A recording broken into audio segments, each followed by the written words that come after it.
Alright, hello everyone and welcome to a brand new video. In today's video, we are going to be talking about how I won the Swedish Championship. This is going to be a bit more of a story time video, more than anything. I'm going to be going over how I ended up going to Stockholm in the first place, and how the matchups were and how I managed to win them, and just going through the general, like, what happened and how did we get to where we are today.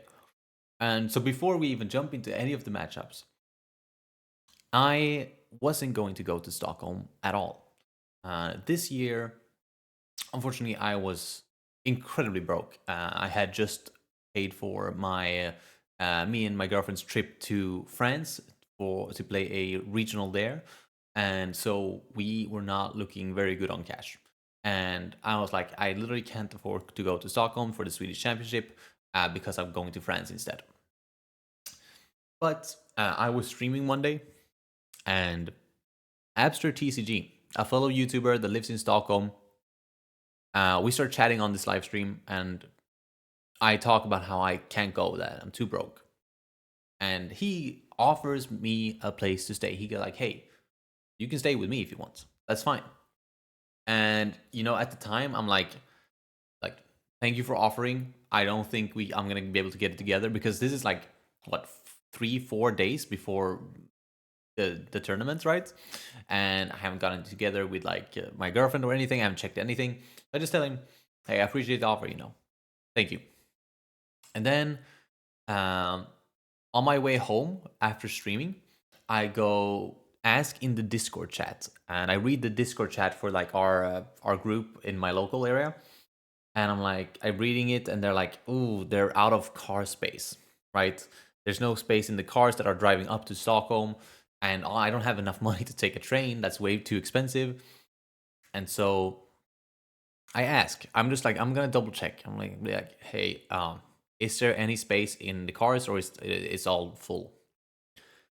And I get a DM instantly from one of the drivers. He goes like, yeah, dude, like someone just canceled. And it turns out that one of the people that were supposed to come with and be in that car couldn't come because they weren't able to take off days at work. So out of nowhere, all of a sudden, going to Stockholm looks a lot more realistic than it was supposed to do, right? It was literally supposed. I couldn't go because I didn't have a place to stay because I'm too broke, and then I didn't fit in the car. And I'm like, okay, so everything's coming together now. What is stopping me from going to Stockholm? So I'm like, okay, hold that seat for me. I'm just gonna go check with my girlfriend. What's the logistics? Can I go? And of course, she says yes. She's like, of course you should go. This is Swedish Championship. Is what you want to do. And so I text Abster, go like, hey, that offer's still up. Can I stay at you for the Swedish Championships? It's like, yeah, of course, dude. Don't worry about it. And the guy in the car goes like, yeah, your seat's fine. Come with us. We'll drive. And so it starts there, right? Everything's aligned perfectly for me to go to Stockholm. And it's now Friday, right? The day of leaving. So I take the bus to the train to the place we're meeting up to drive from, and we get in the car, we drive there, everything's fine. But I'm talking as if like there's no chance in hell I'm winning this, right? I'm not confident at all. Like, I like my deck, don't get me wrong. I'm confident in my deck, and I know that my deck can perform and that I can perform. But I've just had so many volatile experiences with tournaments, right? Where it's like everything can go wrong. It doesn't matter if you're the best fucking player in the game. Things can go wrong. It's a damn card game. So I'm not super confident going into it. And then as we get up there on Friday night, I go to Abster's apartment and we do some playtesting. Me against his Vegapunk, right? And he beats the shit out of me, both with Vegapunk and his Blackbeard. And yeah, so now I'm feeling even worse. I'm like, okay, I have no shot tomorrow. I just went like 0-4 against Abster, And so going in with like literally no confidence. But alas, the actual day of the tournament comes, and we jump into round number 1. And round number 1 is like, this is where it's decided, right? Like, if I just lose here, I'm just fucked. Because if you lose round number 1, Like then you're looking really bad. You have to win basically all of the rest of your games and have good tiebreakers, like to get anywhere. And my first round is going to be against Rob Lucci, which is like one of the worst matchups, right? Bello goes so good into mostly everything in the current meta, except for Rob Lucci. And so I'm feeling terrible. Going into this deck, I get to go second. I high roll. I win a dice roll for once.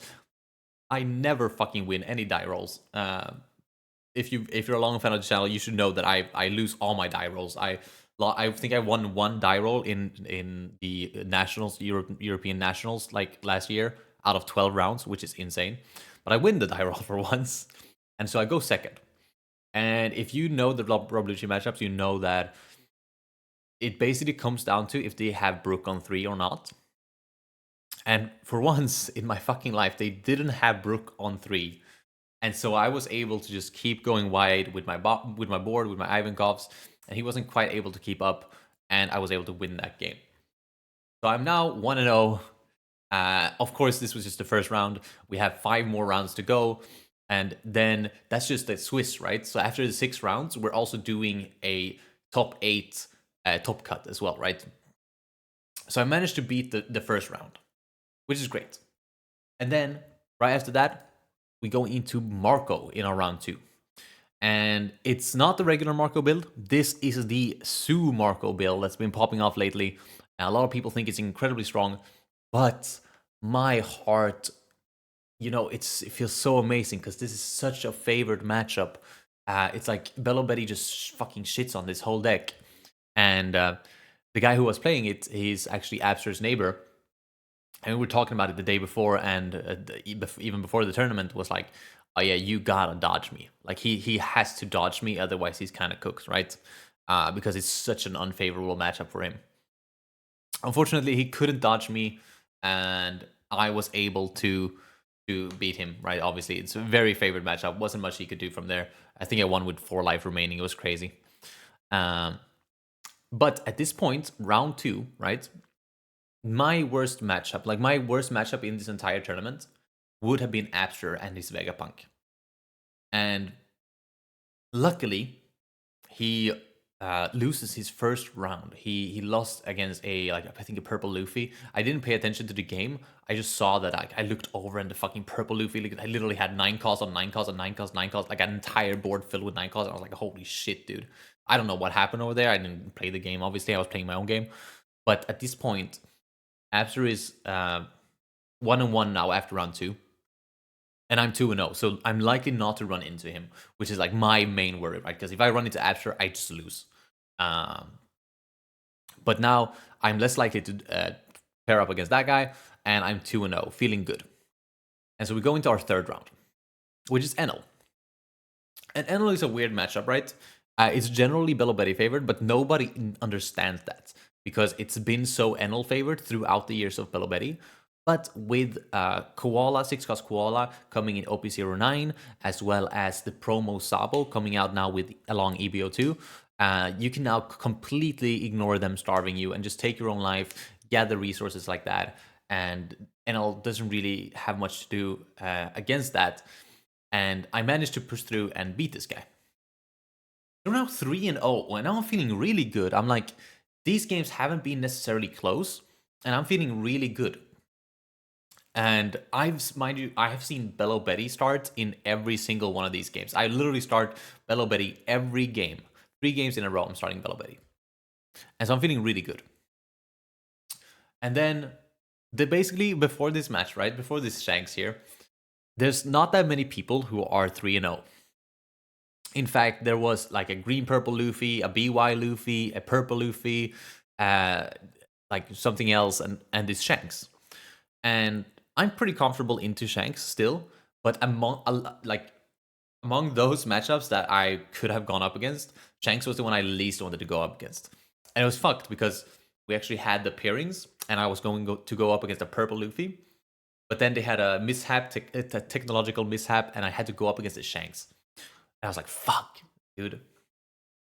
And basically, I've been told right before this round that the Shanks player is such like a Betty hater, right? He doesn't think Betty's a real deck. He thinks it's fucking cope. He doesn't believe in Bello Betty, right? And so I'm going into this, I'm like, I gotta beat this guy. I gotta beat this guy. There's no way. And he finds Lucky Roo on 5, but I won the die roll, mind you, as I've won most die rolls this tournament, by the way.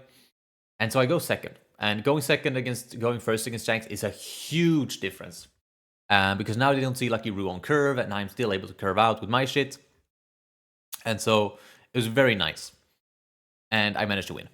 He didn't see what he needed to see. It was very, very clear, right? But we still managed to push through. He saw one Lucky Roo and one Rayleigh, but that's just not enough for Shanks. They need to see more. And I honestly drew the nuts, like the Betty start into 4-cost Ivankov, into 6-cost Koala, into Ivankov. It was really disgusting. But we take those. We take those. We're now 4-0. And at this point, there's only 3 people that are undefeated. It's me, a BY Luffy, and a green-purple Luffy. And so there's a chance that one of us gets down paired. And if I get down paired, there's now a chance that I can go against Abster again. Which would have been awful, right?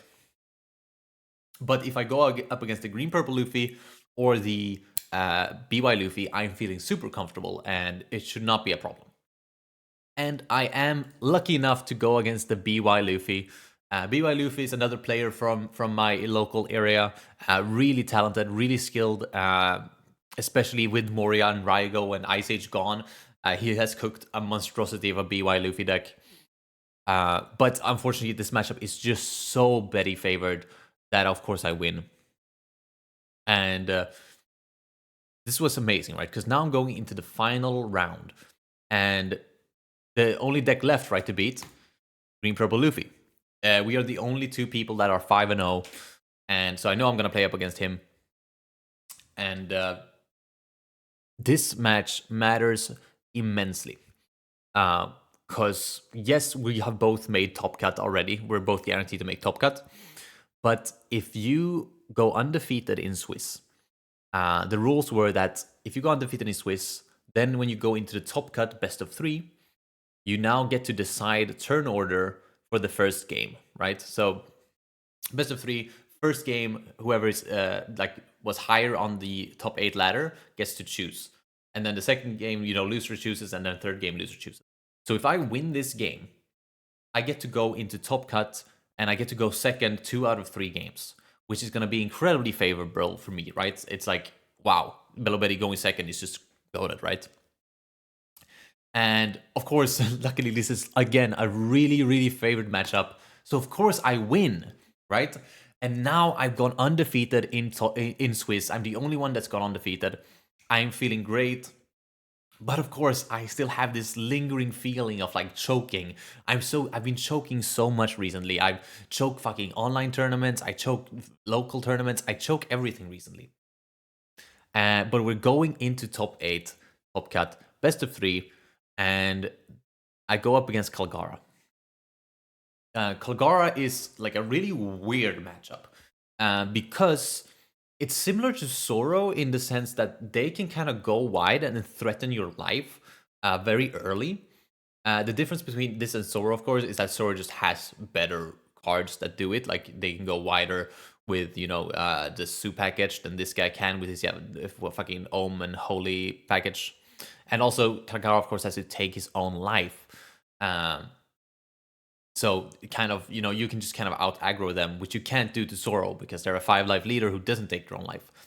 But it's a really weird matchup, especially because in Top Cut, there was basically only favored matchups in the entire Top Cut for me. The only 2 matchups I was scared of was this Kalgara and the Shanks that I had beaten before. Those were the ones that are like, they're not that favored. Otherwise, in Top Cut, we had the same Marco that I beat before. We had the green-purple Luffy. We had the BY Luffy. We had the Shanks, the Kalgara, and the Smoker. Right? And not the Smoker. Smoker. A red-green Smoker. Made Top Cut as well. And so I was like, I hope I don't play against Kalgara. Because it's a weird matchup. But, of course, I do end up playing against the Kalgara because he went... snuck into the top 8. He was 8th place, so of course he's gonna play against me, who was 1st place, right? And it was weird, but luckily he just didn't see like blaze slices. for the first game here. He didn't see any Blaze Slice, which is like the winning card for Calgara against me. And so we were able to win that first round. But this is best of 3. This is when we went second, right? Now, in the second game, because we won, we're forced to go first, which is much less optimal for me, right? And it's actually better for him as well, because he can now go Ohm Holy on curve. And of course, he fucking does go Ohm Holy on curve. And now he's like threatening my board, and he's threatening my life, and things are scary. But luckily, I was able to aggressively aggro him down. I think I got a bunch of triggers in my life, you know, seeing the Betty start, Ivankov start, and him just not seeing enough counter events, and again, not seeing any Blaze Slices, made it so I was able to win that second game as well, even though I was going first. But huge shout outs to the Calgar player for making top cut in the first place, and actually putting up a fight still.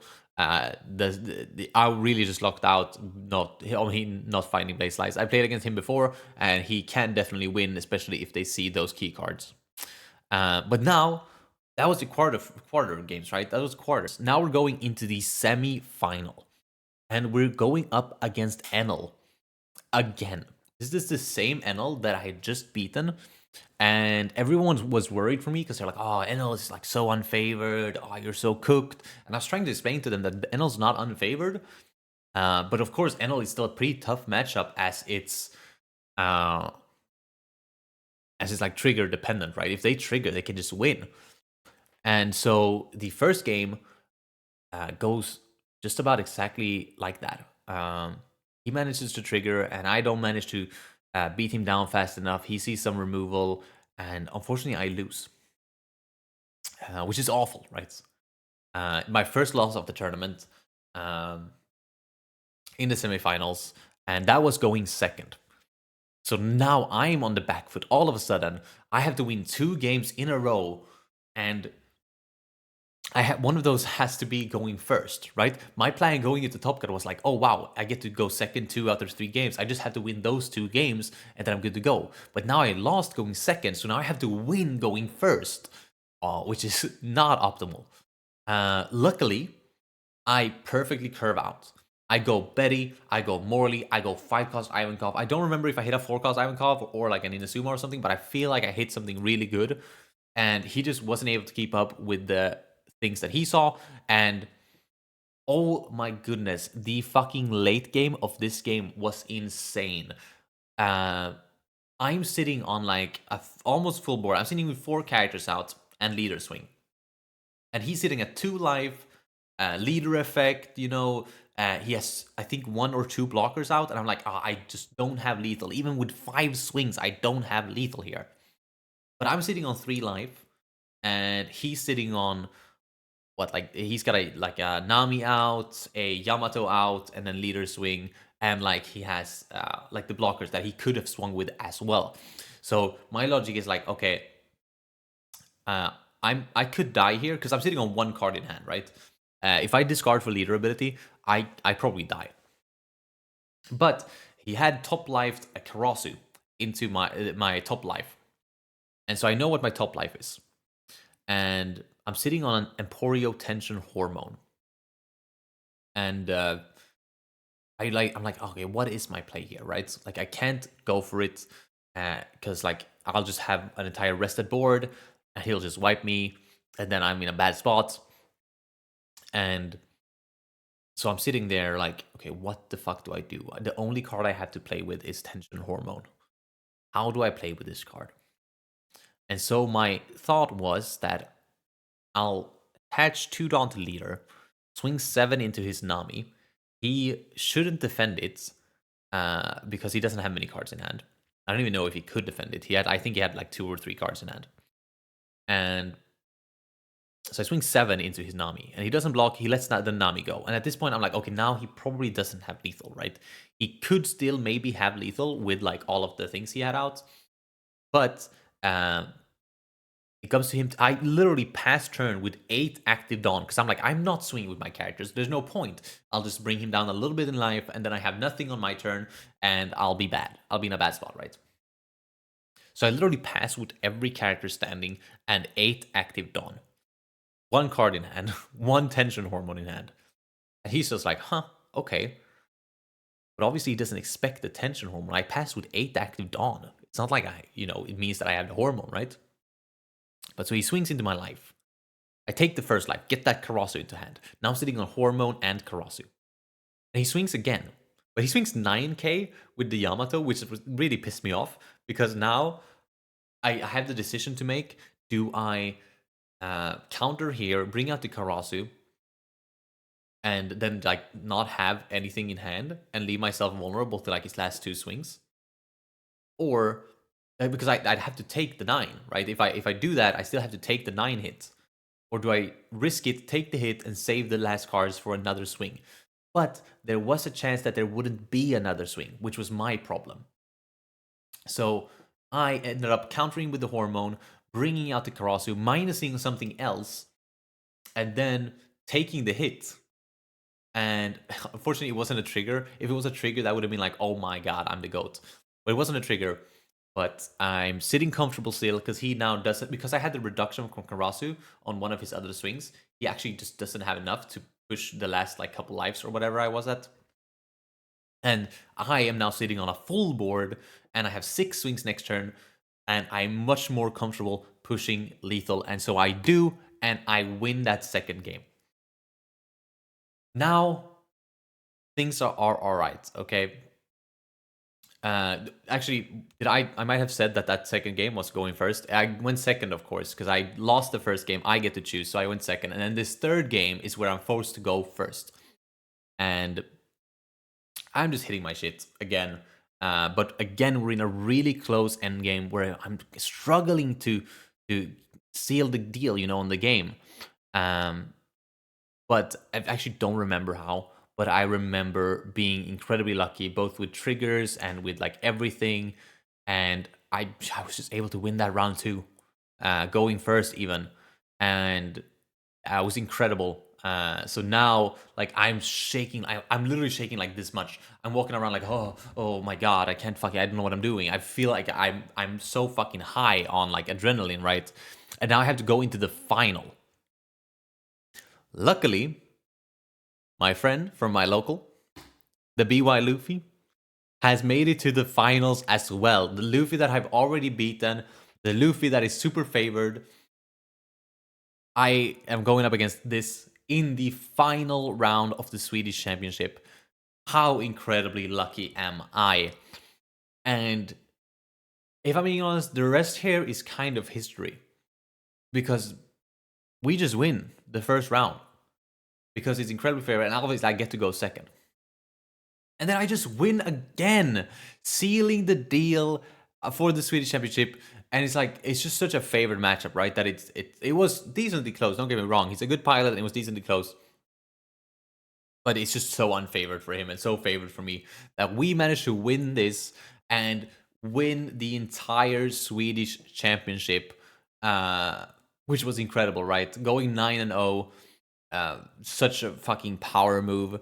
Bello Betty, super meta relevant, right? Fucking crazy run.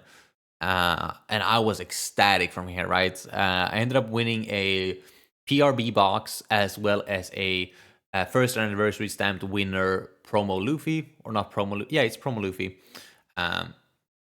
So a decent price for sure, and that's not even including participation prices or anything like that. That's just the winner prices.